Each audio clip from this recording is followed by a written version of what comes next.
Iniciamos agora o nosso segundo bloco da sabatina, com os pré-candidatos à presidência da República, e eu chamo o professor Roosevelt para compor a mesa como mediador.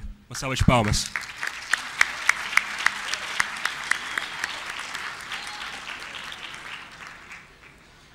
Também chamo o acadêmico Leandro Souza Rosa, representante do mestrado aqui do Corpo Docente.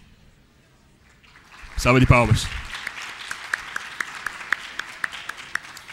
Obrigado e um bom evento a todos.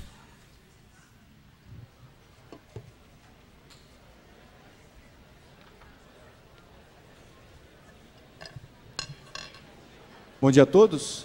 Antes da gente apresentar o procedimento da sabatina, convidar o nosso sabatinado, Levi Fidelis, por gentileza.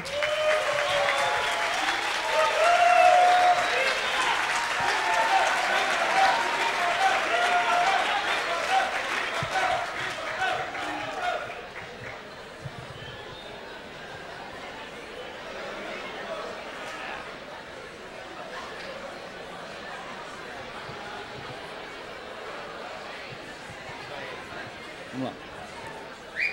Então, um minutão. Vamos lá, pessoal. Então, inicialmente, gostaria de agradecer o Diretório Acadêmico Clotário Portugal, do Diretório de Direito aqui da Unicuritiba, o Diretório Central dos Estudantes da Unicuritiba, o CARI, Centro Acadêmico de Relações Internacionais da Unicuritiba, que organizaram e promoveram o evento, né? Sem o trabalho dessa equipe, não seria possível estar acontecendo essas sabatinas desde ontem de manhã. Registrar também o acompanhamento e a colaboração dos diretórios acadêmicos da Insulpar, lá de Paranaguá, da UEPG de Ponta Grossa, o CAS da UFPR, CASP da PUC Paraná, o CADAS da Uninter, o Diretório Acadêmico da Unibrasil e os estudantes da Unifos que estão nos acompanhando. Faço um agradecimento especial também ao professor Luiz Gustavo de Andrade, aqui da casa, que, junto com o diretório acadêmico aqui, se empenhou em trazer os nossos convidados aqui. Registro a presença do senhor Dionísio Marinho, presidente estadual do PRTB Paraná, pré-candidato ao governo do Estado do Paraná, o Zé Boni e o Rodrigo Reis, também pré-candidatos ao Senado pelo PRTB, estão presentes, Ciro Novaes e Adalmo Alves, ambos vice-presidentes do PRTB Paraná, a doutora Amanda Pelli, assessora jurídica da RPC, o nosso colega e acadêmico aqui, Ricardo Gomide, também, que auxiliou bastante na tarefa de trazer os nossos convidados, né? Não vou deixar de anunciar o livro, né, pessoal? Já ouviram antes, mas eu vou falar de novo. Eu e o professor Luiz Gustavo temos grupo de pesquisa aqui na faculdade. Depois de 4 anos aí de trabalho com vocês, estudantes, nós estamos lançando esse livro aqui, que é o Política, Democracia, Ativismo Judiciais, Questões Controversas. O lançamento está ocorrendo hoje. Quem tiver interesse em conhecer a obra, lá na entrada do grande auditório.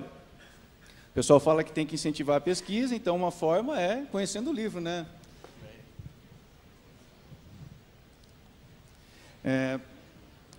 Uma mensagem inicial, relembrando o que foi dito aqui ontem pelo desembargador Taro Oyama, presidente do Tribunal Regional Eleitoral.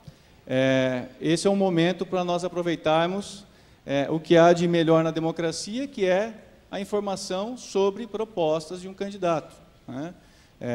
Claro que o Poder Judiciário exerce uma função importante de controle e de equilíbrio na disputa eleitoral, de garantia de probidade administrativa, mas se nós não tivermos bons mandatários, o problema se repete eternamente. Então, nós temos que pensar que a judicialização da política é um viés para a resolução do problema, mas, como ele bem notou aqui, o outro, né, é resolvido por meio do processo político, né? Então, o grande objetivo hoje aqui é esse, né? Conhecer propostas.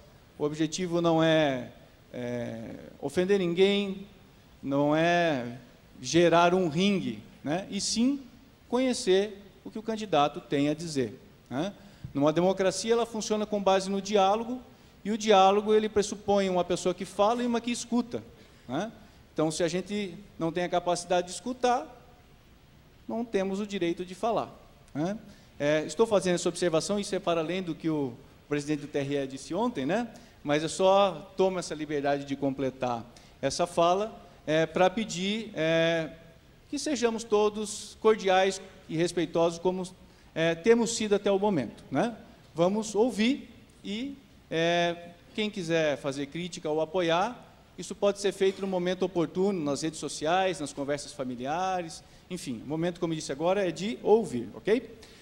Como vai funcionar a sabatina? Então, existem algumas perguntas que já foram feitas pelos diretórios acadêmicos participantes da atividade. Eu farei primeiro essas perguntas, né? O nosso convidado terá 2 minutos para responder cada uma delas. Na sequência, serão feitas as perguntas da plateia presencial. Eu peço que quem tiver perguntas, levante a mão, que o pessoal do diretório que está aqui irá recolher. Então, a Bárbara e o Jonathan, que estão aqui, receberão as perguntas, ok? Da plateia presencial. Para a plateia virtual, nós temos um número de WhatsApp para o qual vocês encaminharão as questões. Anotem o número aí, 41 99 520 2283. Repetindo, 41 99 520 2283. Ok? Então, inicialmente, antes das perguntas, o senhor Levi Fidelis fará uma apresentação inicial. Eu inicio essas perguntas nessa sequência que eu acabei de comentar. Por fim, ele terá 10 minutos para fazer uma fala de encerramento. Ok? Então, o senhor tem a palavra. Deixa eu me levantar aqui, que é melhor, né? Bom dia a todas e a todos. Primeiramente, queria agradecer à diretoria, aos DCS e a todos vocês, alunos que me proporcionaram vir aqui hoje, debater alguns temas de importância, eu creio para o Brasil, para vocês que são o presente e o futuro do Brasil. Talvez vocês não saibam, mas também fui professor 2 anos como professor de marketing e comunicação, sou jornalista profissional, publicitário.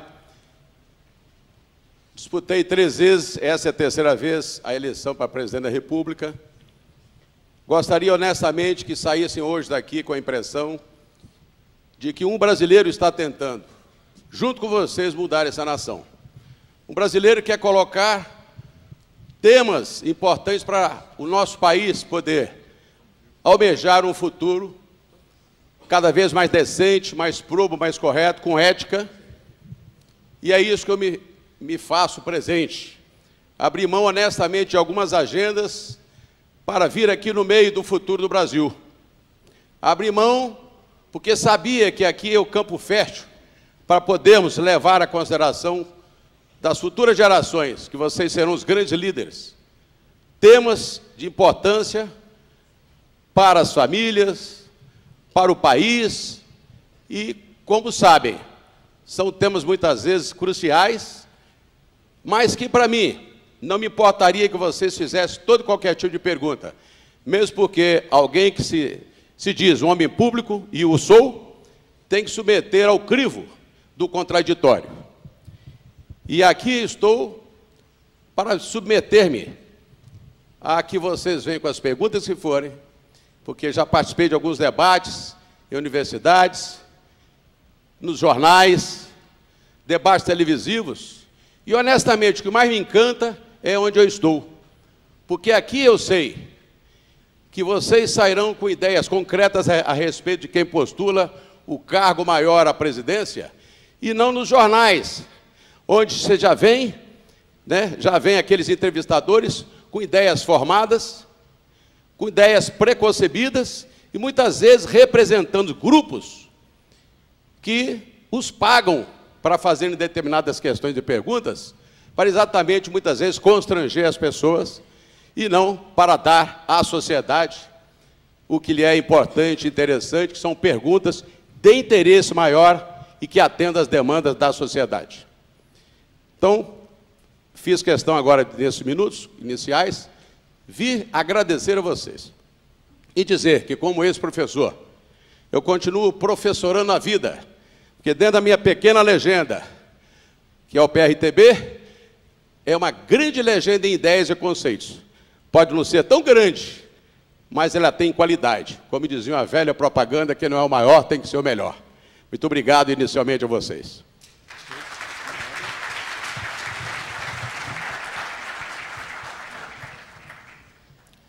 Então vamos lá. Primeira pergunta do diretório acadêmico aqui da Unicuritiba. Como o senhor vê a atividade legislativa do Congresso Nacional e como pretende conciliar essa atividade com o seu governo, considerando que o PRTB é um partido que não vai ter maioria no Congresso, aliás, nenhum partido terá inicialmente. Então, como estabelecer a possibilidade de governabilidade de um governo do PRTB em relação ao cenário político atual que nós temos? Muito obrigado. Muito obrigado, Roosevelt. Olha, gente, é uma pergunta que sempre me fazem. Como pode um eventual candidato de um partido menor, em tendo sucesso, ter a governabilidade? Nós vivemos, vocês sabem, num chamado regime de presidencialismo de coalizão. E, como tal, há décadas, o Brasil passa por essas grandes dificuldades. Por quê? Nessa coalizão, são forças, muitas vezes diametralmente opostas, não é? Que darão ou não sustentação ao presidente da República.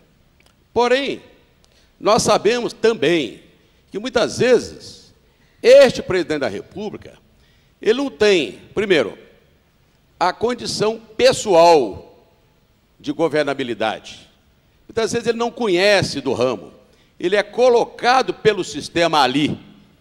Então, vejam bem, o atual presidente, uma pessoa que entrou, por acaso, na história, não é?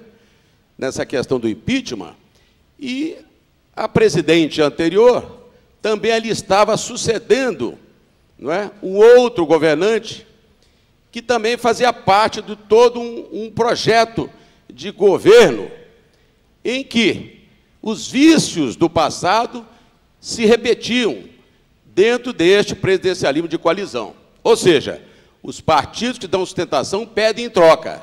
O quê? Poder. E esses partidos ali, os grandes partidos, PT, PSDB, PMDB, vamos falar claramente, né? PP, dão sustentação em troca também das empresas e empresários propineiros que os elegeram. Então, esse ciclo vicioso, nós temos que acabar e terminar por definitivo. Eu, em sendo o presidente da República, não vou honestamente dar bola para isso, não. Não quero ser ditador, porém eu quero atender primeiro a demanda do povo. E, como tal, o primeiro ato meu será fazer algo que nenhum presidente fez até hoje. É fazer, gente, imediatamente uma auditoria da dívida brasileira. Porque hoje nós devemos 4,5 trilhões de reais. E eu já dizia em 2014, quando naqueles debates contra a Dilma, contra o Aécio, que o Brasil já devia 2,5 trilhões. Já pagou 4 anos de dívida e ainda continuamos devendo o dobro. Por quê? O sistema que aí está é um sistema perverso, onde banqueiros e empreiteiros dominam a política através dos seus comandados do Congresso. E isto o povo não admite mais. O povo deseja transparência, o povo deseja que sejamos objetivos. E, como tal, essa medida tomarei como primeira, e isto custe o que custar. Ok, mais uma pergunta do diretório da Unicuritiba aqui. Como o senhor avalia a questão da crise econômica no país e desenhar o cenário atual e por onde o senhor acha que seria o caminho de saída? Gente, nós vivemos hoje um sistema monetarista, um sistema perverso, onde o setor rentista e bancário financeiro domina o país em todos os sentidos. Enquanto nós estivermos pagando, como estamos hoje, 1 trilhão de reais de juros, e mais o principal, nós não temos dinheiro que sobre para a educação, saúde, transporte, mobilidade urbana. As universidades estarão realmente defasadas em todos os níveis. O que ocorre, então, é que eu quero e vou mudar o modelo de desenvolvimento nacional apregoado aqui desde Fernando Henrique, que é o monetarista da Escola de Chicago. Nós temos que mudar para o desenvolvimentismo. Eu estava até há pouco brincando aqui com o Roosevelt, que falou, olha, vou parafrasear você lá em cima, porque foi Roosevelt, em 29, digo 1929, com a queda da Bolsa de Nova York e de Chicago, implementou o chamado desenvolvimentismo keynesiano. Vem de Keynes, que era um economista inglês, que implementou uma política desenvolvimentista, ou seja, com maior produção, maior produtividade e qualidade de vida. E deixou de lado essa questão rentista do setor que hoje está vicejando em nosso país, que é o setor monetarista do Meirelles e do Temer. Isto há anos. Então, nós temos que mudar o modelo de desenvolvimento. No lugar do ministro da Fazenda, que seja, por exemplo, um banqueiro, eu vou colocar um industrial, que paga impostos, gera emprego. Vou colocar na agricultura quem entende agricultura, e não um camarada simplesmente por ser deputado. Este ministro da Agricultura, que entenda de agricultura, entenda de extensão rural, entenda de tudo que tenha que entender a agricultura, que hoje dá exatamente exemplo nacional, produzindo muito e equilibrando as nossas finanças. É isso aí que eu vou fazer, trocar o modelo de desenvolvimento nacional, hoje monetarista, pelo desenvolvimentista. Ok, pergunta do pessoal do diretório acadêmico lá da UEPG. O Brasil é um dos países que mais encarcera e que tem as maiores taxas de violência do mundo. Posto isso, qual será a solução do seu plano, do plano de governo do seu partido, para a superlotação nos presídios e para o encarceramento em massa? Gente, nós temos a questão humana e temos uma questão bastante pragmática aí. Primeiramente, morre em nosso país mais de 60 mil pessoas ao ano, vítimas de todo tipo de violência. E o que ocorre? O poder público não investe, primeiro, em educação. O poder público não investe, gente, e não investe mesmo no emprego.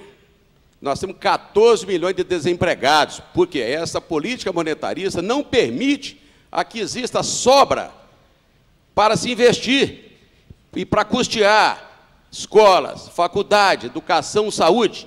Grande parte da violência deriva disto aí.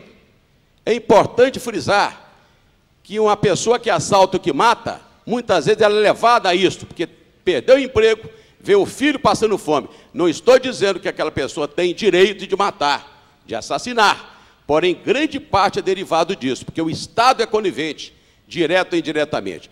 Com relação a essa questão de presídios, nós temos que dividir a coisa, tem que investir em segurança máxima, colocar aqueles que não têm condições mínimas de ficarem onde estão, nessas prisões, e ficam no celular cometendo ainda os desatinos que cometem, e assassinatos dentro da prisão. Para isso, nós temos que colocá-los aqui em colônias penais, para trabalhar, ou colocá-los fora do ringue do dia a dia, do cotidiano, que coloca até em ilha, se for o caso, prisões realmente fora da situação que tem que ficar hoje, porque exatamente eles estão em situação que podem continuar ao crime continuado. Agora, nós temos que também reaparelhar as polícias, investir, né, em equipamentos, investir num aparato de segurança, como deve se fazer, e não como se faz hoje. Você vira bem, tivemos que ter intervenção militar no Rio de Janeiro, mandando para lá até o Exército, que não está dando jeito. Por quê? Porque lá são republiquetas nos morros que mandam. São aqueles que são a chamada milícia. É um processo educativo que depende de investimento, depende, sim, de educação e depende também da situação econômica. Enquanto, eu volto a dizer, faltar pão na mesa, não tem jeito da gente dar também um jeito na própria violência no Brasil. Ok, obrigado. Pergunta do Centro Acadêmico Aloysio Surgic, com relação à proposta do PRTB para alguma reforma constituinte. Assim, se for necessário fazer algum tipo de reforma constituinte, no que toca a questão penal, tributária, trabalhista, qual seria, vamos dizer, o foco central? Muito obrigado, Roosevelt. Nós temos 3 questões que são cruciais para mim. Temos que fazer uma reforma constitucional, sim. Hoje nós temos uma Constituição que é uma verdadeira colcha de retalhos. Uma Constituição feita, embora estejamos aqui numa escola do direito, na faculdade do direito, mas muito judicializada. Nós colocamos, gente, hoje, na Constituição, muito direito e pouco dever. Nós temos que colocar o cidadão para servir a nação. que ele tenha responsabilidade e corresponsabilidade. Vejam bem a questão de processos, né, que nós temos hoje, que são possíveis todos e qualquer recursos, que são quase que infindáveis. É uma loucura hoje nós podemos, não é, colocarmos algum político preso que cometeu alguma coisa, algum desatino, algum agente público. Por quê? São recursos, não é, que não terminam, recursos que realmente fogem a qualquer bom senso de qualquer condição no mundo. Isto permite aqui o direito não seja exercido para que todos tenham direitos iguais, esculpido no artigo 5º da Constituição Federal, não é? A igualdade entre todos os brasileiros. Então nós temos esse chamado fórum privilegiado. Temos que acabar com isso imediatamente. Não só para parlamentar, mas também para juízes, para o Ministério Público, para a polícia, para todo mundo. Então nós temos que fazer o que, de novo, reconsideramos esses fatos primeiro. 2, temos que voltar para a Constituição Federal, aquele apêndice que o Zé Serra, naqueles idos lá, no início da Constituição Federal, tirou o artigo 123, que permitiu que bancos, né, podem agora, por exemplo, fazerem, né, nas suas contabilidades do seu dia a dia, o chamado juro composto. Meu Deus do céu, uma dívida impagável, porque antes não. Isso aqui é fora de norma, isso foi arrancado, era um direito sagrado do consumidor discutir contrato no mesmo nível com um banco, ou com a empreiteira, com alguém que compra um carro ou não. São 2 pontos que eu reputo cruciais. E só para concluir, se me permite mais 10 ou 15 segundinhos aqui, uma outra coisa fundamental é o chamado Pacto Federativo. Gente, nós somos a República Federativa do Brasil, mas continuamos ainda como União. Os recursos são tirados do município, drenados para a União, que só devolve 5% ou 10% de onde arrecadou. Não pode. Quer dizer, nesse interim, a máquina é pesada, então ela gasta tudo. A máquina é perdulária, gasta mal. Então, quando o recurso volta para o povo, volta minguado. E as prefeituras passam aperto, os estados também. Temos que rediscutir o Pacto Federativo, como foi esculpido na própria Constituição, que tenhamos uma federação e não a União como hoje. Tocando na questão da moralidade pública, vem algumas perguntas, o pessoal da Insupar, o pessoal aqui da faculdade também, em 2 sentidos, né? Primeiro, como o PRTB pretende financiar a campanha à presidência, né? E segundo, como se portará em relação ao público, no que toca aos gastos públicos, ao controle das contas. Muito bem. Olha, hoje o financiamento público é com o chamado fundo eleitoral, essa maquiavélica forma que o Congresso ousou implementar, que é exatamente através das emendas que eram dirigidas para a sociedade. Usurpou competência originária.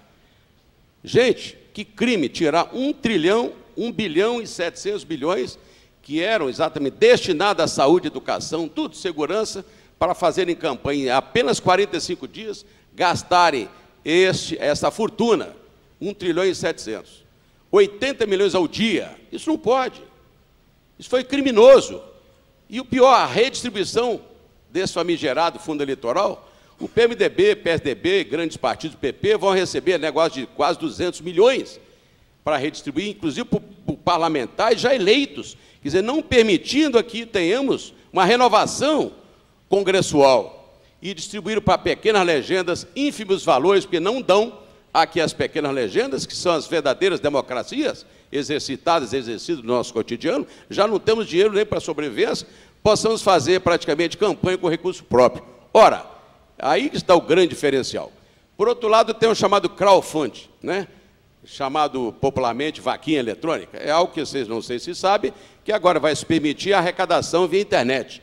Nós vamos, de maneira transparente, o meu partido especialmente, promover nos próximos dias uma reunião com 2 ou 3 empresas que já estão registradas no TSE, para que possamos colocar para os pré-candidatos nossos a possibilidade de que as pessoas possam fazer doações diretas ao candidato e, dependendo da sua performance, naturalmente só vai poder arrecadar o que poderá gastar. É uma maneira transparente, espetacular, que nós vamos implementar, que já está previsto em lei. E só para finalizar, quero dizer para vocês que tiveram a pachorra agora de tirar o tempo de televisão, não é que a gente tenha tão residual, 10 segundos, e o pior, o debate, nos eliminando dos debates, porque agora a gente tem que ter 8, 9, 10 deputados, aliás, a partir de agora é 5, antes eram 8, 9, 10, e então, por quê? Quiseram nos tolher, não quiseram nos calar, para não deixar que partidos menores, que não fazem parte desse pacto diabólico, né, do poder, pudessem, então, candidatos como eu, se expressar.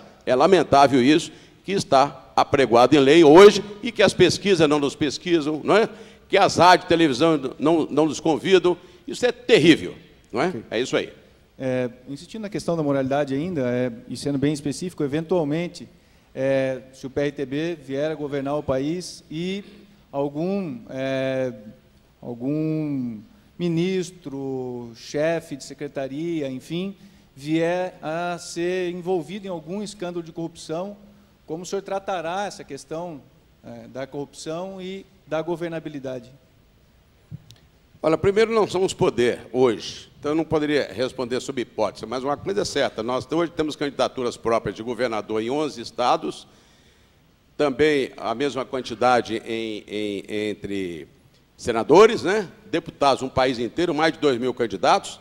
O PRTB hoje tem 200 mil filiados, 588 vereadores, 12 deputados estaduais, 80 prefeitos, 160 não sei quantos vice-prefeitos, ou seja, é a 12ª maior legenda do país, conquistado, gente, dentro dos ditames legais, sem nenhuma afronta à lei, sem estarmos em lava-jato, sem estarmos em qualquer petrolão da vida. Vocês podem olhar aí nesse novo aplicativo Detecta, o Levi Fidelis não está envolvido em nada, e nem o PRTB. É uma raridade isto, está aí a prova. Então, o que eu quero dizer para vocês, que do mesmo jeito que hoje já nos aplicamos, Roosevelt, com certeza absoluta, estando no poder, continuaremos a fazer a mesma coisa, né? Se a pessoa realmente der causa, ela será punida e afastada, ato contínuo. Ok. Pergunta do Diretório Acadêmico da Unibrasil, com relação à questão de políticas públicas para grupos minoritários. Então, qual é o pensamento do senhor sobre essa questão da violência em relação a grupos minoritários e se o PRTB tem alguma política pública em relação a isso? Nós sempre tivemos.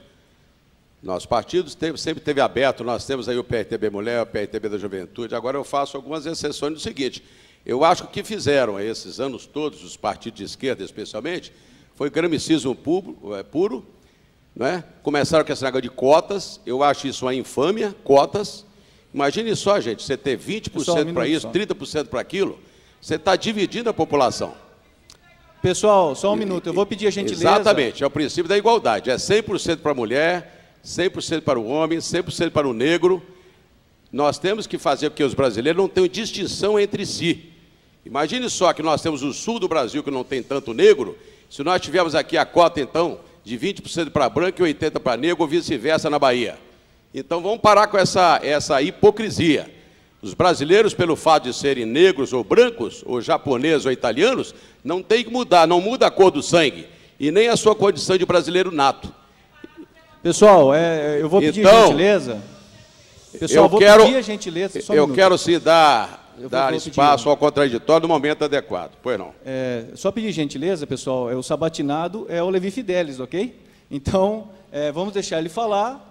Mandem as perguntas e eu estou fazendo, inclusive as polêmicas. Então, eu só vou pedir gentileza disso, ok? O que estiver previsto em lei, o que estiver previsto naturalmente dentro dos ditames legais, nós vamos naturalmente dar sequência. Agora, não vamos privilegiar nenhum grupo, porque nenhum brasileiro é acima de outro brasileiro. Pessoal, só para registrar agora, eu vou começar a fazer as perguntas que estão chegando da plateia física, aqui presencial, e da plateia virtual, ok? Só lembrando, então, a Bárbara e o Jonathan já estão recolhendo as questões, né? E vocês estão me encaminhando por... Oi? Desculpe. E a Jorge, é isso? A Jorge também. Ok, então vamos lá. Dando continuidade aqui, deixa eu só encontrar. Ainda dentro dessa questão das cotas, o senhor já respondeu em parte, mas é uma questão que diz respeito à cota de gênero no registro de candidaturas para partidos políticos, né? Hoje, na legislação, 30% da composição de uma chapa deve pertencer a pelo menos um dos gêneros. Como é que o senhor vê essa questão? Como é que o PRTB vê essa questão? Pergunta do Centro Acadêmico Sobral Pinto, lá da PUC Paraná. Olha, a cota hoje é 30% para a mulher. E vamos colocar em prática, mesmo porque está previsto em lei. E essa questão de gênero é idem. O que for implementado, o que for previsto em lei, o partido naturalmente dará os espaços necessários dentro da previsão legal.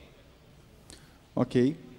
Pergunta do Centro Acadêmico de Relações Internacionais aqui da Unicuritiba.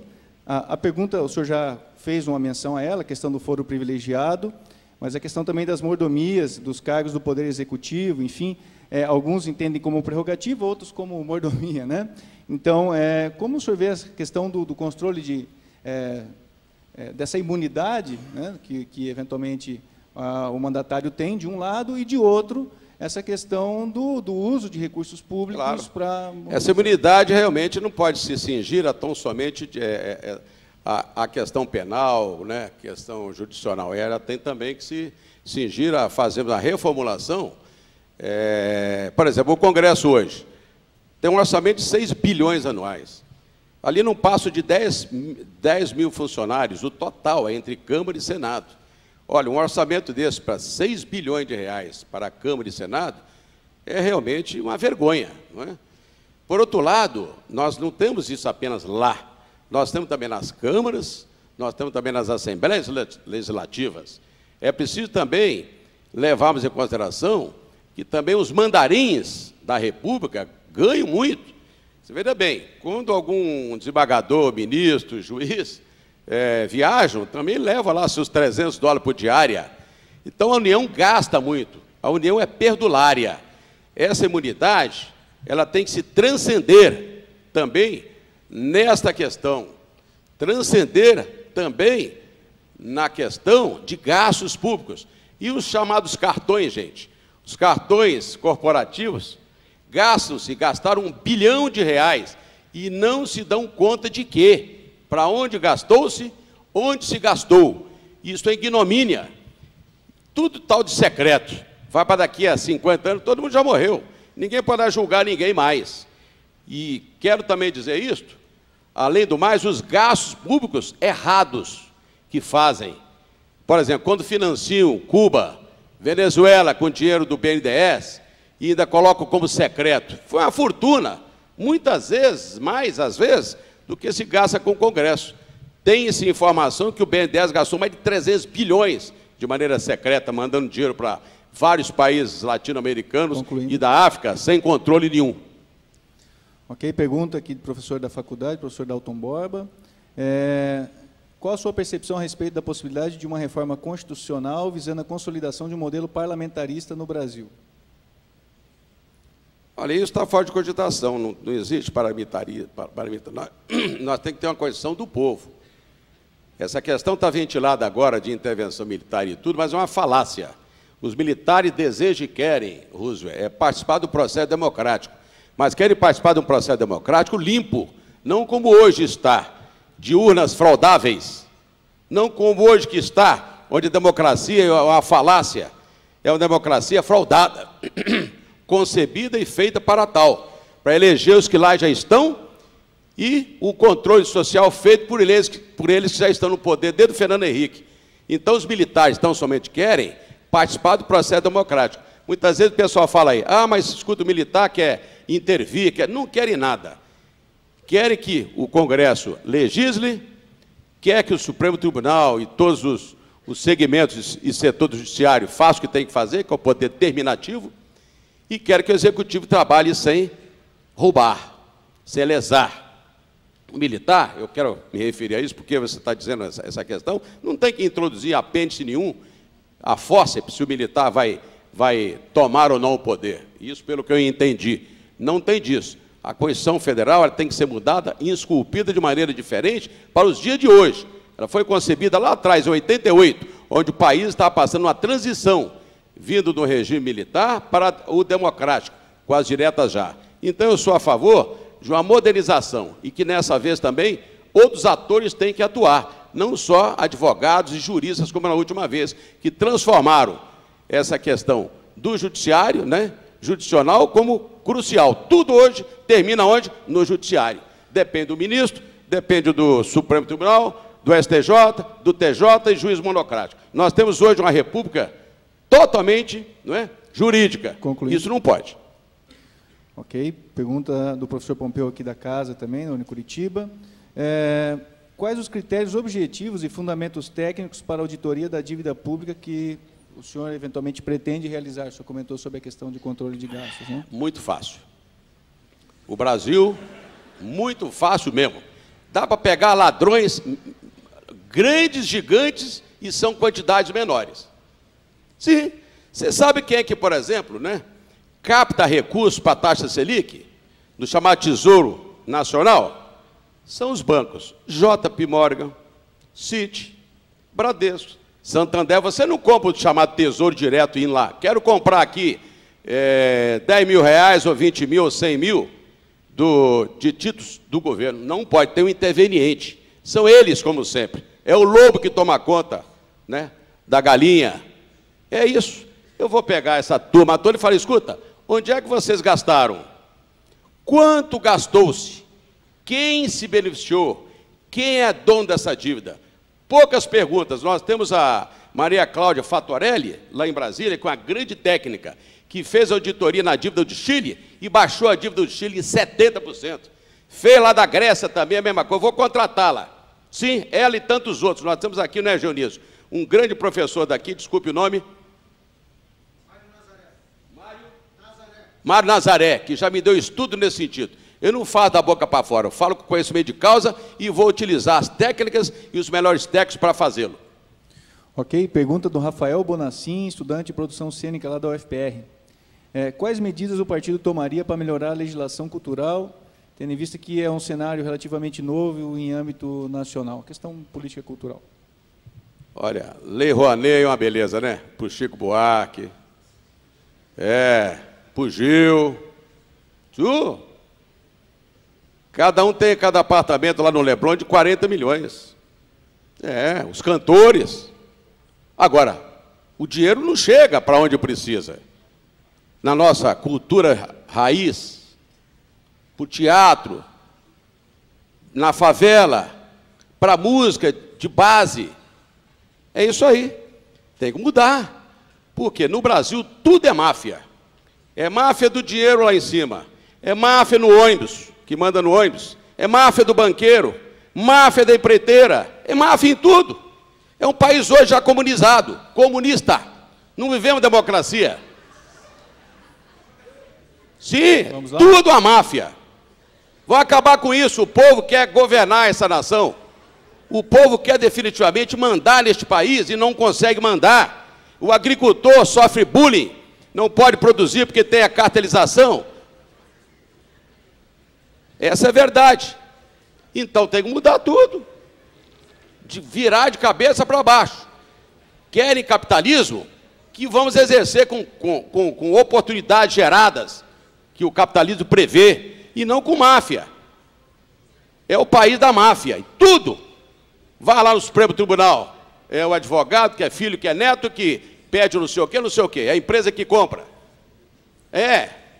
Em qualquer setor. Vai vencer a licitação numa prefeitura. Como é que é? Aqueles mesmos de sempre. Então, nós já somos um país comunista, gramicista, já implementado na cultura e na educação há muito tempo. Tem que acabar com isso. Querem disputar? Quero a nação pujante.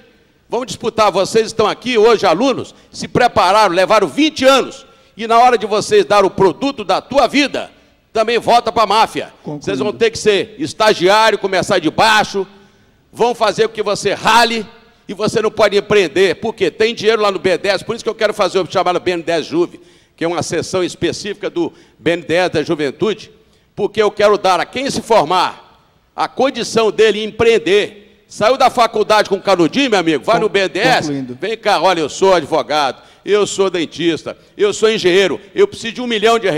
Aí você vai pagar juros de friboi, 6% durante 30 anos para pagar. Isso que é o correto. Aí acaba com essa máfia também do BNDES, só dá dinheiro para o Odebrecht, para o AES, para a friboi. Tudo é máfia. Pergunta do diretor acadêmico da UEPG. Júlio de Friboi, né? 100% humano. Qual é a postura do PRTB sobre o Estatuto do Desarmamento? Como o senhor pensa a questão das armas, da violência? Enfim, o que o partido tem de opinião sobre o tema? Olha, gente, eu não sou tão radical à direita, nem radical à esquerda. Eu sou de centro. Centro-direita, conservador. Pessoal, silêncio, por favor. Eu sou favorável à família, sou favorável a que as pessoas tenham oportunidade gerada pelo capital e pelo trabalho. E sou a favor que, se o Estado não puder dar à pessoa condições mínimas de sua autodefesa, ela própria tem que buscar os meios. Como tal, é necessário que as pessoas, desde que tenham responsabilidade, maioridade, ter técnica específica e própria, ela pode, sim, se autodefender. Pode, se ela tiver no seu sítio, na sua fazenda, no seu carro, se autodefender.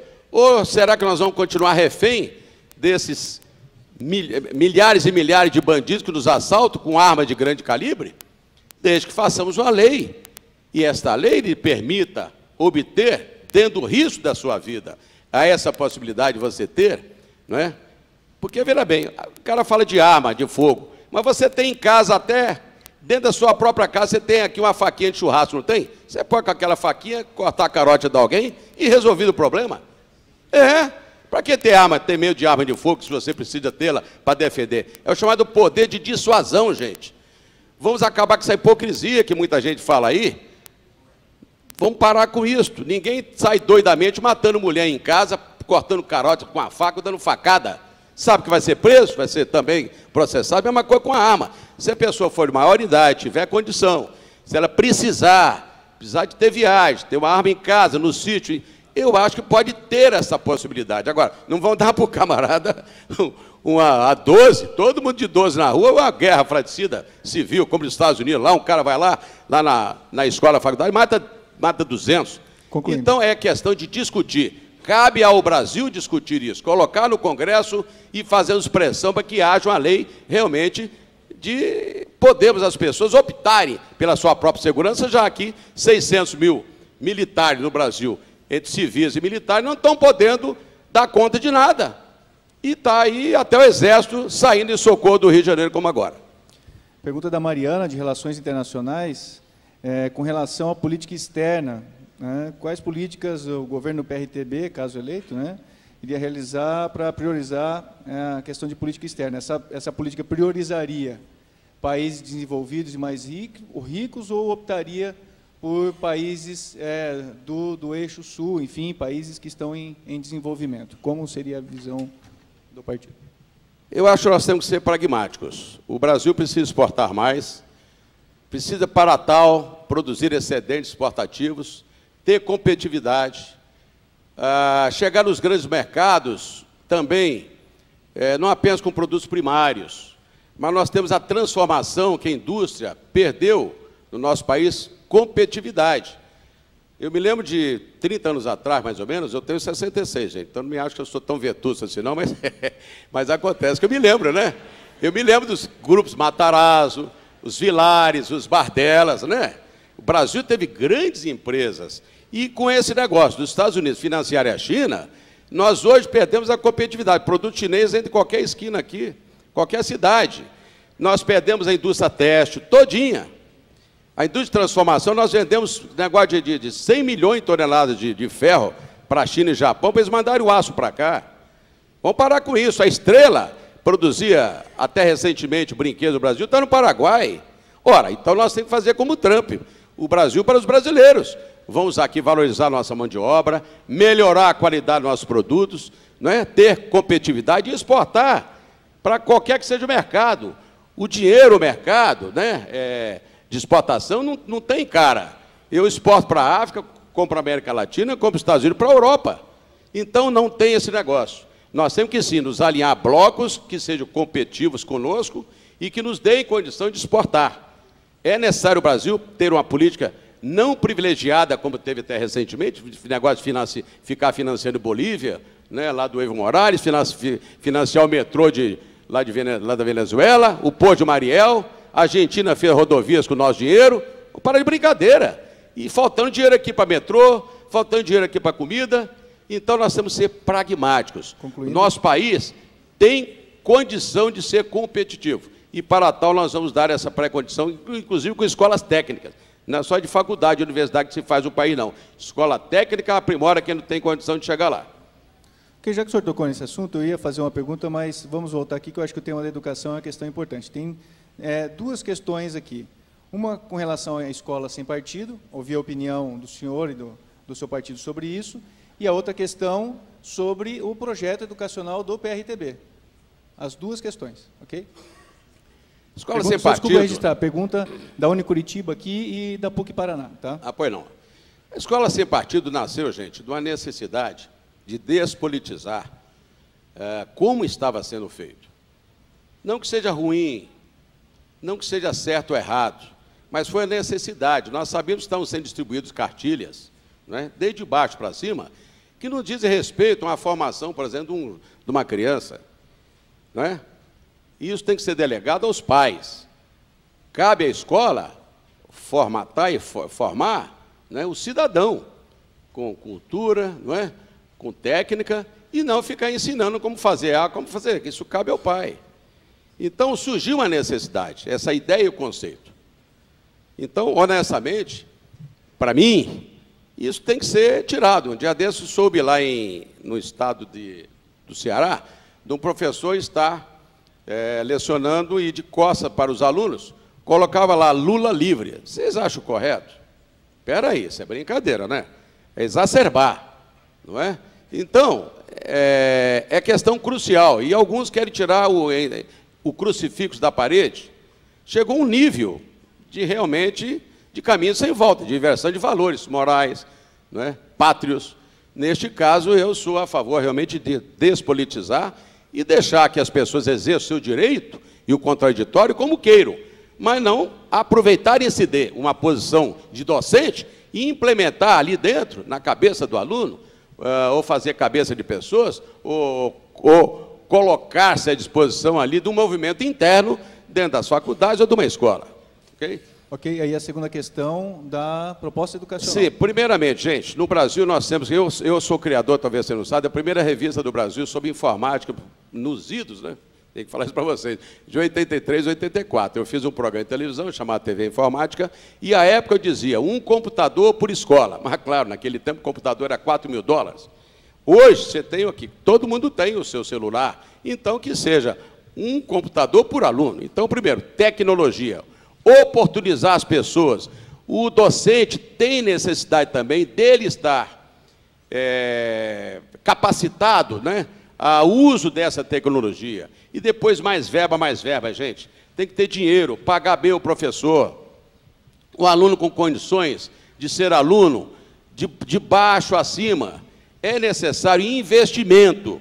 Eu diria, vocês vão me perguntar, mas de onde você vai tirar o dinheiro? Dos bancos, de novo, dos banqueiros que estão ganhando demais, 1 trilhão por ano, e se aplica, gente, apenas e tão somente 95 bilhões em educação. Isso não pode. Por isso que eu vou fazer uma reforma tributário-financeira radical para acabar com essa tirania bancário-financeira e rentista, para sobrar dinheiro para tudo, especialmente para a educação, para formarmos as futuras gerações, porque essa nós realmente, lamentavelmente, perdemos grande parte, não é, de formá-la com o que pudéssemos, com recursos próprios e com muito investimento no professorado, com tecnologia. Nós temos gênios brasileiros na matemática, gênios brasileiros de tecnologia que estão lá no Google. Gente, é perder o crânio do brasileiro, que é um dos mais inventivos e criativos do mundo. Isso não pode acontecer no meu governo, não ocorrerá. Ok, obrigado. Dentro dessa pergunta sobre a questão da educação e relacionando com minorias e violência, ok? A pergunta é, os negros são, aqui da plateia da Unicuritiba, os negros são os mais assassinados, presos e os que possuem menor nível de escolaridade. Qual a sua proposta em relação a isso? E aí eu gostaria que o senhor vinculasse essa questão da educação no que toca a esse tipo de população. A pergunta, pelo que eu depreendi, que são os menos favorecidos, que estão exatamente no meio da violência, não é isso? Exatamente. Bom, então depende do processo educacional nosso. A Coreia, há 20 anos atrás tinha o mesmo IDH do Brasil e com a educação superou isso tudo, gente. A reforma cultural, né, que a China fez, também no tempo do Mao, transformou esse país, né, que hoje 1 bilhão e tantos milhões de habitantes. É claro que seguiu-se agora com o uso que o americano fez de levar a tecnologia para lá e aproveitar a mão de obra barata e oportunizar, então, hoje com um PIB de 10 trilhões, próximo aos Estados Unidos, que é de 13 trilhões, o Brasil ficou na faixa do 3,5 trilhão e está parado aí porque o Meirelles não deixa esse país crescer, está na faixa de 0,7. Isso é um absurdo, porque só de crescimento vegetativo, né, nós temos um crescimento, gente, de 1,2. Então, se o Meirelles fala que foi 0,7, o crescimento é negativo, é mentira que é positivo. Porque você tem um crescimento de 3 milhões de brasileiros, quer dizer, novas bocas que surgem para a gente poder sustentar. Então, isso vai muito, caro Roosevelt, do investimento feito, e deve ser feito em educação, sim, não é? Mas também nós temos que ter o Estado como o protetor dos menos favorecidos. Eu hoje estava, honestamente, hoje, 5h30 da manhã, já acordando, porque eu tinha que hoje dar uma entrevista, conceder uma entrevista na rádio difusora aqui, então eu estava lavando um pouco o cabelo que eu tenho, um pouco telhadinho aqui, e raciocinando o seguinte, gente, se me perguntarem se eu sou estatista, se eu sou revolucionário, da direita ou esquerda, aí fiquei refletindo, o que é que eu sou? Que simbiose. Simples. Simples mesmo. Eu sou a favor, primeiro, do meu país. Mas, para tal, eu tenho que conceber que o Estado é necessário como indutor, como promotor do desenvolvimento. Ele não pode ser intervencionista ao ponto de, porém, se não for ele indutor e for ele um distribuidor das nossas riquezas, o nosso país é um país pobre. Não pode prescindir de um Estado forte. Então, por isso, eu sou estatizante, sim, não tenho vergonha de sê-lo, não vou entregar o Banco Central jamais na mão dos banqueiros, para depois de dominar o nosso país, ainda dominar, pior ainda, até a emissão de moedas. Então, é isso que eu sou, um brasileiro que pensa por um Estado que seja, assim, protetor dos menos favorecidos, mas um Estado que também promove o desenvolvimento através de concessões e que o setor privado possa contribuir. Mas os setores essenciais, como energia, como a Petrobras, a Eletrobras, jamais vou privatizar. Não pode entregar esses setores tão importantes. Então, eu penso dessa maneira, proteger e também ser indutor do progresso e do desenvolvimento.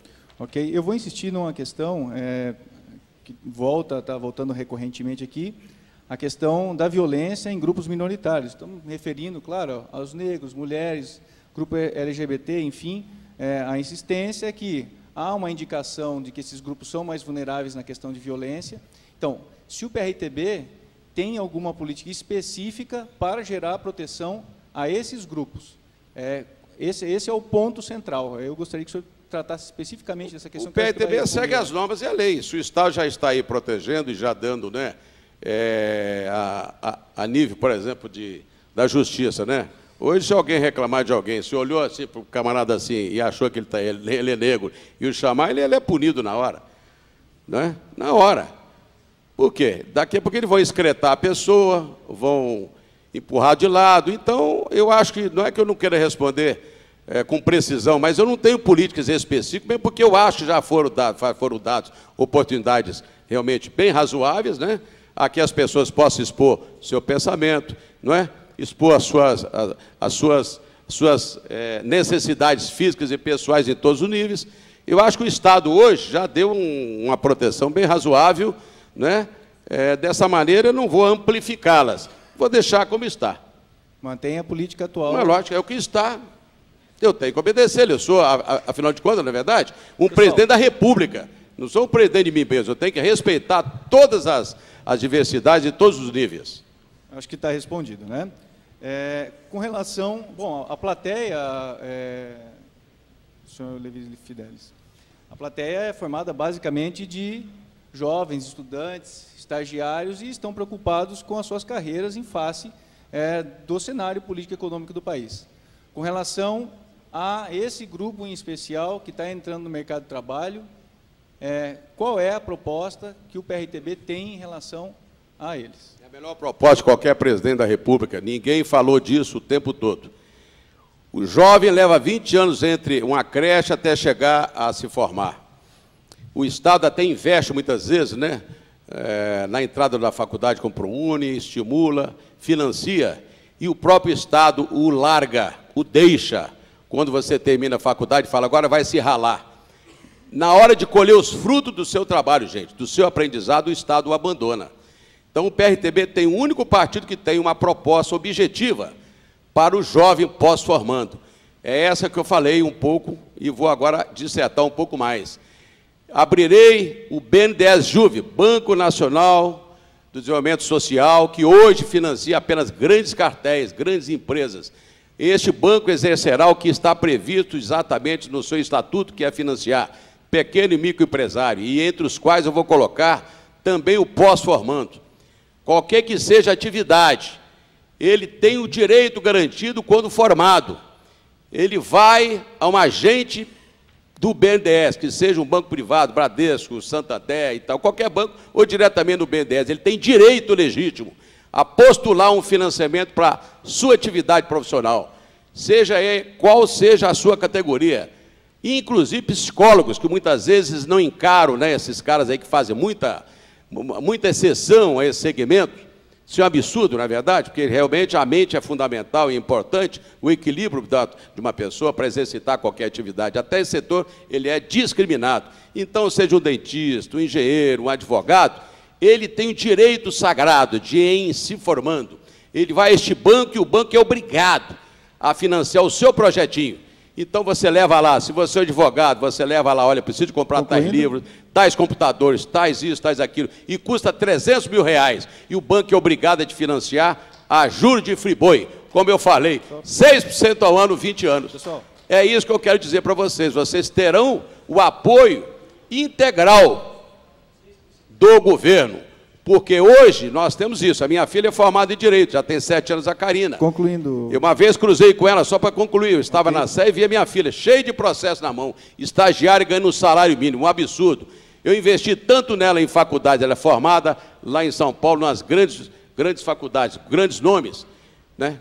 Grandes, e honestamente, das melhores. E chega a Karina segurando lá aqueles processos, todos sendo estagiária, humilhada, num bom devido respeito. Então eu cheguei e falei, minha filha, você tem que abrir o escritório, mas papai não tem dinheiro, então se junta com outro e o papai te ajuda. Mas quantos pais podem ajudar? O correto, o certo, é você ir buscar um banco que o Estado é obrigado a te financiar, porque você levou 20 anos, gastou-se muitas vezes os 300, 400 mil reais na vida toda para ter uma formatura e você é relegado a um segundo plano. Este é o projeto correto, sinceramente, nós vamos resgatar mais de 1 milhão de alunos no Brasil que são formados em todo tipo de atividade. É o projeto do PRTB. Ok. Uma pergunta que retoma um projeto anterior, que o senhor tinha já apresentado aí em outras campanhas, é o seguinte, pergunta da Lara, aqui da Unicuritiba, pré-candidato Levi Fidelix havia anunciado em antigas campanhas por diversas vezes o popular projeto do Aerotrem. Qual é a sua solução para desafogar o trânsito das capitais brasileiras? Ainda há interesse nesse projeto ou uma alternativa, enfim? Gente, mobilidade urbana é fundamental. Todo mundo gasta de meia hora a 45 minutos nos grandes centros brasileiros para se deslocar. Seria para estudar, seria para trabalhar. Então, o que eu fiz? Eu fui à Europa e busquei o melhor modal, que é o modal de transporte por cima, aéreo. Aí eu dei o nome, um neologismo de aerotrem. O nome técnico é monorail, não é? Ou monotrilho, em português. O que ocorre é que o projeto do PSDB no Brasil sempre foi rodoviarista. É para ônibus, para essa matilha de assaltantes dos cofres públicos perdurarem, não é, nas suas ganâncias, ganham demais. Então, quando você faz um trem, ele tem longa duração, longa durabilidade, 30, 40 anos. O custo do bilhete é bem mais baixo. Então, eu fui buscar uma inovação tecnológica que, muitas vezes, esses grandes estados, como São Paulo, por exemplo, estão fazendo agora. Estão fazendo 40 e tantos quilômetros com o nome de monotrilho. Tudo bem, faço um bom proveito da ideia, mas não precisa falar de aerotrem, mas é que o povo de São Paulo começou a ganhar. Eu até sugeri a alguns prefeitos aqui, desde o tempo do Jair Lerner, né, que também implementássemos aqui, porque você libera o solo para o carro e você fica em cima. E você transporta mais gente. Um trem desse, por exemplo, transporta 600 pessoas. E quantos ônibus que você leva para para ter 600 pessoas, por exemplo. Na verdade, você enche a cidade de ônibus. Eu não abandonei este projeto. Acontece que eu não sou monotemático. Eu tenho que falar tudo que o brasileiro precisa e quer e deseja. Mas eu sou a favor, sim, né, do ferroviário, que o Brasil precisa estender, especialmente para o interior aqui do Paraná, não é, como já teve uma malha ferroviária excelente, de boa qualidade, unificando Maringá aqui, vindo de Londrina para cá, qualquer cidade, né, interligada e com trens modernos. O Aerotrem é um deles, está bem? Ok, o tema ambiental apareceu já algumas vezes aqui e a gente não tratou nenhuma vez deles, então eu vou aproveitar o momento. Então, a pergunta aqui da plateia, que eu vou conciliar com a pergunta da professora Alessandra Galiaprá. O Brasil é um dos países mais biodiversos do planeta. Qual o comprometimento do PRTB, né, eventualmente no governo do PRTB, com as questões ambientais para que seja possível concretizar o desenvolvimento sustentável? E aí, a outra pergunta pede a sua opinião sobre a questão do que ocorreu lá em Mariana, o desastre lá em Mariana, a construção da usina Belo Monte, o desmatamento na Amazônia. Se eu puder contemplar essas duas questões, por gentileza. É claro. A Vale do Rio Doce é sócia, né, lá daquelas empresas, e que essa questão ambiental está cada dia mais sendo levada a sério. Aqui no Paraná, eu vejo, aqui nós temos uma belíssima preservação, né, aqui na faixa litorânea, como também em São Paulo. O Espírito Santo, toda essa mata atlântica nossa tem razoável preservação, graças à motivação que tivemos há 20, 30 anos atrás, nessa questão ambiental. Isso começou, inclusive, com o Collor em 92, com a Eco 92, tá? Onde o Collor queria, inclusive, cobrar, não sei se você sabe, né, o imposto mundial de respiração, do ar. Não é igual a Dilma, não, que queria inflar, né, fazer o negócio do ar lá, invasar o ar, né? Não chegou a tanto, não. Mas é de verdade que o Brasil tem a maior biodiversidade do mundo, né? Nós temos a maior cobertura vegetal contínua, não é? Da nossa mata amazônica, né? Nosso sistema é espetacular.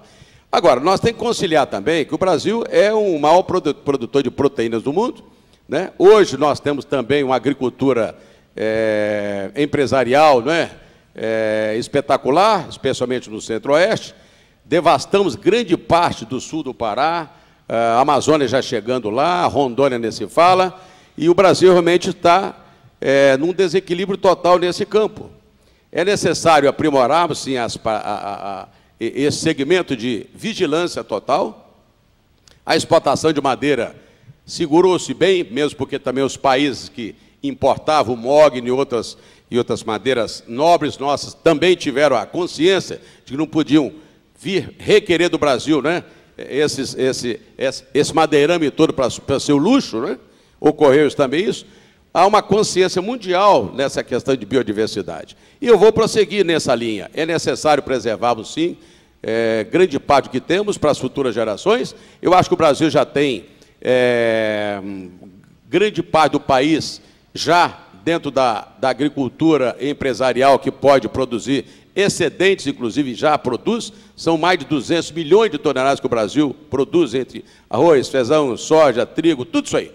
Eu acho que nós temos que prosseguir e realmente apertar o cerco naqueles que hoje depredam o patrimônio de preservação do brasileiro e das futuras gerações. Voltando àquela questão de acesso aos jovens na educação, pergunta aqui da Carolina, estudante de Direito da Unicuritiba. Qual a sua proposta para aumentar o acesso dos jovens de baixa renda às universidades? As bolsas, os estímulos são uma forma? Como o senhor vê essa questão? Roosevelt, somente com investimento. Agora, não temos dinheiro. Gastou-se em educação, né? Eu disse há pouco aqui, em saúde 115 bilhões e 95 em educação. Ora, isso é altamente contraditório com uma nação que tem, não é, 1/4, pelo menos, de jovens. 1/4. É fundamental o investimento. Para isso, mais uma vez, eu repito, se não fizermos a reforma, não é, no campo econômico-financeiro, mudarmos o modelo de desenvolvimento nacional, não vai sobrar dinheiro para a educação. Nós temos que ter, no mínimo, uns 200, 300 bilhões de reais investidos em educação, e não 100 e poucos milhões. Seja da educação que vem do básico até a universitária. Hoje, inclusive, está muito privatizado esse segmento. Por quê? O Estado saiu do segmento, né, de investir, especialmente no ensino público, né? Ensino superior. Por que saiu? Porque o investimento é pequeno, porque não sobra dinheiro. Então é o rabo atrás do cachorro, o cachorro atrás do rabo. Eu vou quebrar esse paradigma, definitivamente. Dar a este país a condição de se educar, dar a todo ser humano a condição de se formar nessa nação, porque é necessário. Para isso, eu vou tirar de quem tem muito e botar na mão de quem tem pouco, arrancando dos bancos esse poder ditatorial de levar 1/3 do orçamento nacional só para pagar juro bancário. Dentro dessa questão empresarial que o senhor comentou, pergunta da Dilma Yamanuchi, lá da Uninter, o que o senhor fará para incluir, de fato, os pequenos empresários no cenário econômico nacional? Gente, existem países no mundo, como, por exemplo, o Japão, que tem grandes corporações, mas são bem menos do que a quantidade de pequenos e microempresários. Cabe-nos a nós incentivar. Eu, sendo o presidente, eu vou chamar um cara de pequena e média empresa e falar, ó, cara, tem aqui esse orçamento aqui, você vai financiar micro e pequenas empresas, porque são elas que dão sustentação e emprego ao país. Não são as grandes empresas, que essas, inclusive, se automatizam. E, ao automatizar, dispensam pessoas. Como tal, é necessário também melhorarmos o investimento em tecnologia, investimentos em universidade, mais faculdades, mais universidades, investir no ser humano. O jovem hoje não tem chance, oportunidade de emprego, não tem chance, oportunidade de pagar a sua faculdade, muitas vezes o pai não consegue. Não é? Dizia Dom Bosco que se fazia uma nação com homens e livros. Homens e livros, veja como é que ele pôde sintetizar. E a nossa nação hoje passa por processo de desintegração em todos os níveis, especialmente educacional e cultural nesse sentido. Eu fui professor 2 anos numa faculdade, lá na faculdade lá do Espírito Santo, quando lá morei, FACMAR, Faculdade de Marketing, claro que eu ensinava algo bem específico e especializado. Mas eu me lembro, gente, quando eu colocava em prática, por exemplo, prática redacional, como fazer um bom anúncio, já que eu sou publicitário e jornalista, os alunos vibravam, porque eu colocava o como fazer um bom anúncio, na prática, deixava um pouco de teoria de lado. Estou dizendo que toda a questão de ciência não é assim, mas a gente sabe que é necessário. A pessoa quer se embebedar da cultura, não é? A educação realmente é um conjunto, né, de segmentos de todos os matizes, científicos, técnicos, filosóficos. Então, nós temos que amplificar a educação e a cultura para que o brasileiro tenha acesso a, inclusive, a riqueza e a renda. Gostaria de ouvir do senhor Oliveira Fidelis, uma pergunta aqui do Rodrigo da Unicuritiba. Como o senhor lidaria com a questão da descriminalização das drogas, especialmente da maconha, que é a pergunta, mas descriminalização de drogas e, vou complementar aqui, porque tem outras perguntas também do pessoal da Insupar, a questão de como tratar o dependente químico. Olha, eu não sou especialista, mas você sabe, a gente tem que ser pelo menos generalista, não é? Eu creio que isso é uma questão crucial. Nós não podemos tratar o dependente, né, supapo, com polícia. Isso é questão de resolvermos, muitas vezes, né, em casa o problema, com o diálogo. Nas empresas, oportunizar as pessoas dependentes. Elas precisam de suporte. Na medida que a pessoa achincalha uma pessoa que tem essa dependência, joga na rua da amargura, mais ela vai depender. É questão educacional, cultural, mas humana, humanista. E nós fazer com que as pessoas tenham oportunidade. Muitas vezes as pessoas vão para este campo porque elas não têm saída, não encontram dentro de casa uma compreensão, não encontram dentro da empresa quem dialogue. Ela é uma dependente, primeiro, psicológica da vida. Então, eu acho que nós temos que ter carinho, trato, compreender e aprofundar neste tema e aprendemos muito mais com eles próprios, dialogando, falando, conversando, dando saídas e ocupando, dando terapia ocupacional. A pessoa, como está oportunizada, ela consegue sair deste problema. É como eu vejo e como pretendo, inclusive, colocar à disposição em eventual governo os segmentos, todos educacionais, médicos, à disposição, especialmente do jovem, que é o futuro dessa nação. Ok. tema do esporte surgiu aqui também, pergunta da Jorge, da Unicuritiba. Quais são os planos de ampliação de incentivo do esporte no país? E ela está se referindo especialmente, né, se existe alguma política pensada pelo PRTB com relação à recuperação dos instrumentos, dos equipamentos públicos na rede de ensino, rede pública de ensino. Bom, aí misturamos um pouquinho esporte com ensino. O esporte praticado dentro da escola pública. É fundamental. A gente sabe que... A política não é específica. A gente sabe que saúde é esporte é saúde. Não é? Já dizia um velho ditado. Eu acho que dentro das universidades, dentro das escolas, nós temos que ampliar os campos nesse sentido, oportunizar o jovem brasileiro. Não é? Eu acho que uma boa alimentação também é fundamental nisso tudo. Não adianta você querer fazer campeões com alimentação fraca e frágil, que começa de baixo para cima.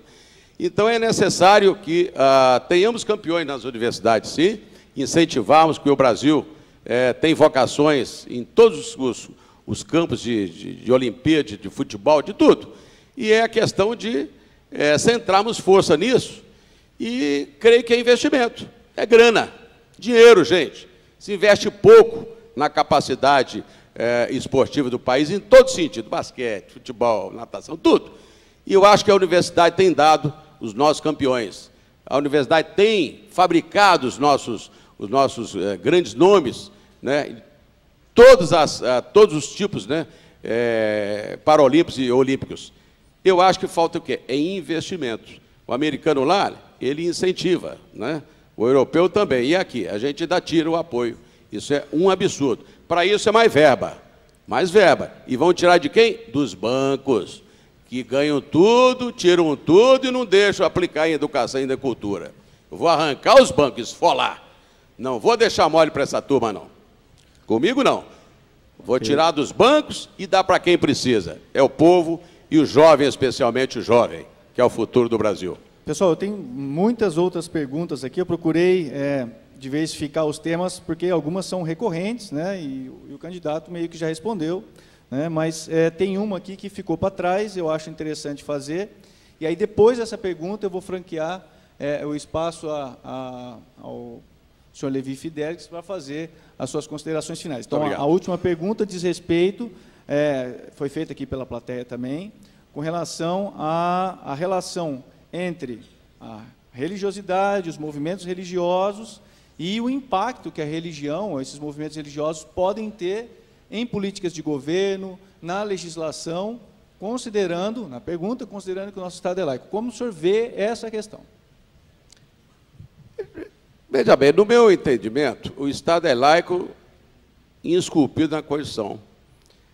Mas eu acho que é uma falácia, mesmo porque já no prólogo, já diz que sob a proteção de Deus.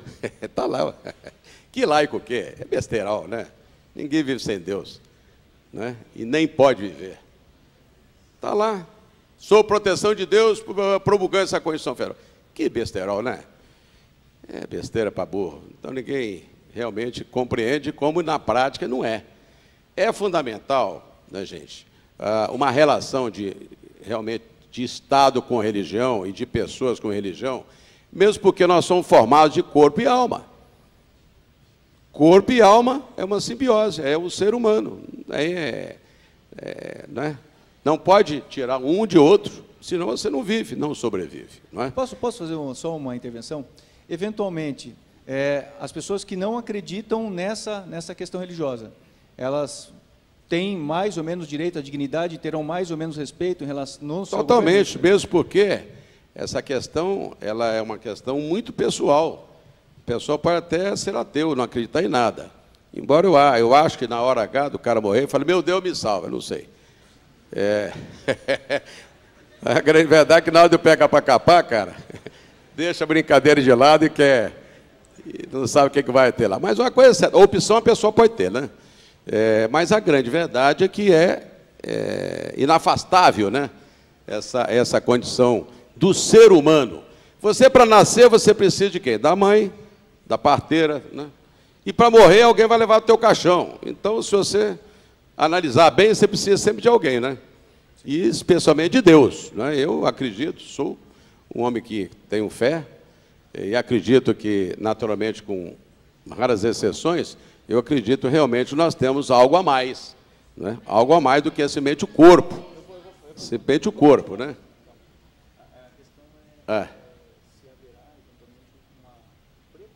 Vou fazer a pergunta aqui, fica mais fácil, né? Reiterar a pergunta. Se haverá uma prioridade no governo do senhor para os grupos religiosos em detrimento de outros? Eu acho que esse é o ponto central. Não, tudo bem, eu ia chegar lá. Bom, então, veja bem, eu, por mim próprio, eu tenho a minha concepção de vida, né? Concepção de compreender e entender que não vivemos sem um Senhor maior, um Deus maior. É fundamental que a gente tenha realmente propósito de vida. Agora, fiquem livre quem não acreditar e quem não quiser. Livre. Na hora H, eu sei que ele vai pedir help, né? Mas deixa o cara exercitar o seu legítimo e sagrado direito. Eu acredito. Eu acredito. Para isso, o homem tem corpo e alma, né? E agora, não cabe ao Estado impor essa regra. Não cabe ao Estado propor, você opcionar. É fundamental isso, no meu modesto entendimento.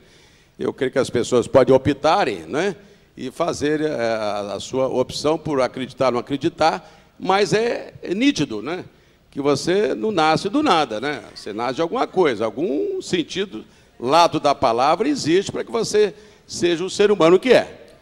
No governo haverá um respeito a esse pluralismo. A liberdade como está, não vamos induzir a nada, porém, esse Estado tem que abrir essa condição da pessoa optar, porém, o Estado pode muito bem. Se eu, por exemplo, sou um homem que eu acredito, eu vou dar como exemplo que eu acredito. Estarei lá, né, como ser humano, né, apregoando a minha fé, que eu a tenho. Agora, não vou impor, vou propor, não é bom? Propor. Ok. Pessoal, 10 minutos, então, para considerações finais. Só uma coisa antes, lembrando, hoje à noite nós continuamos a sabatina.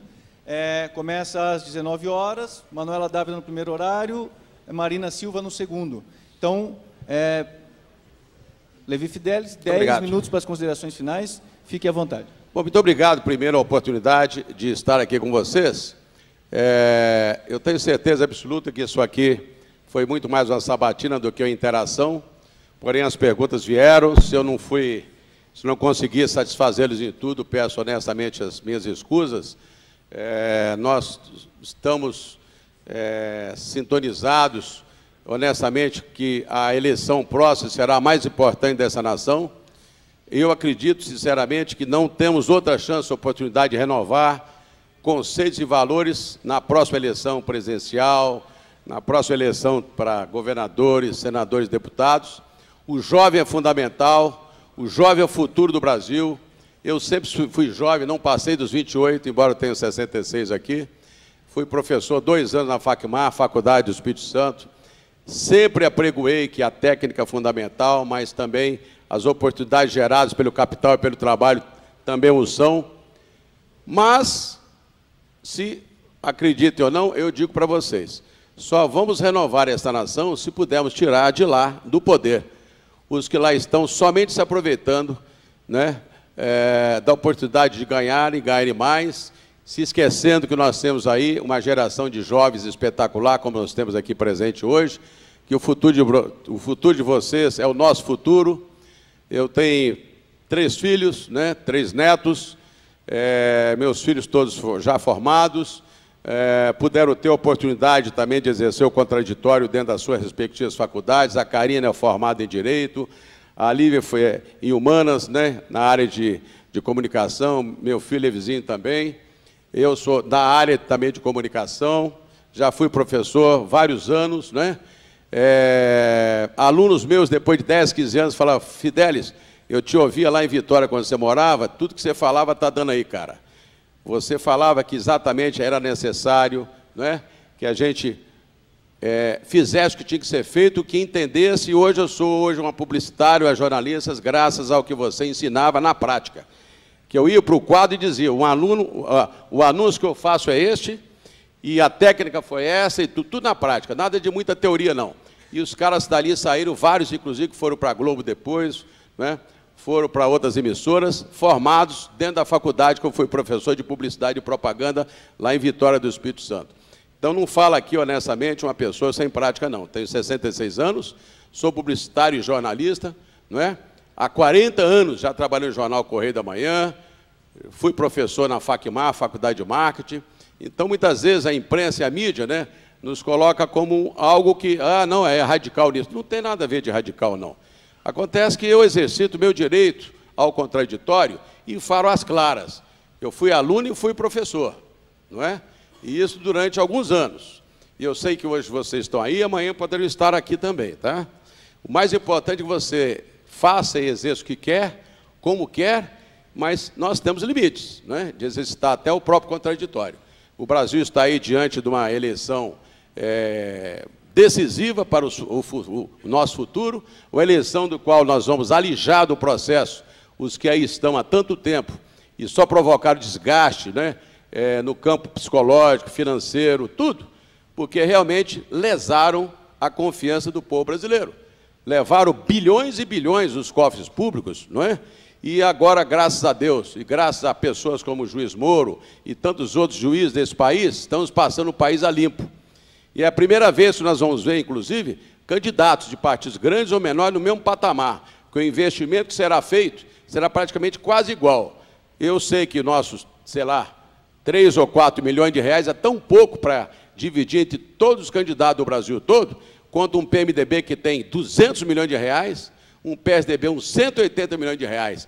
Vocês vejam bem que a falta de isonomia continua a mesma. E eu faço questão de vir, não é? Numa plateia como essa aqui, que é a universidade e a faculdade, porque quantas palestras já fiz em São Paulo, na PUC, né? Já fiz no Mackenzie, na Universidade Federal, todas elas. E as pessoas veem, saem daqui pelo menos com a impressão mínima de que eu falo, e honestamente eu falo, a verdade, com o meu sentimento, e alguém que quer exatamente a isonomia e igualdade para todos, né? Especialmente quem estuda aqui, e que vão, nas urnas agora, votar naqueles que sejam os mais preparados e os limpos. Queremos passar esse país a limpo na próxima eleição. E eu quero dizer para vocês o seguinte, pelo menos naquele Detecta lá, que é um sistema, um software novo, o Levi Vidal está lá como um dos poucos que tem a vida limpa e que pode provar, que pode fazer sem lesar os cofres públicos. Então, tenham a consciência na hora de votar e se prepare, porque vai ser a revolução que nós esperamos essa próxima eleição. Revolução em todos os campos, cultural, financeiro, passar limpo essa nação. Eu quero, então, aqui agradecer a todos a paciência, a todos que puderam ficar aqui até esse momento e até a próxima oportunidade. Muito obrigado a todos. Tchau, gente. Obrigado. Antes de encerrar, só gostaria de convocar a acadêmica Giovana para a gente entregar o certificado da participação sabatina, junto com os membros do diretório acadêmico, por gentileza, só para a gente fazer o encerramento. Obrigado a presença, agradeço a presença de todos e a gente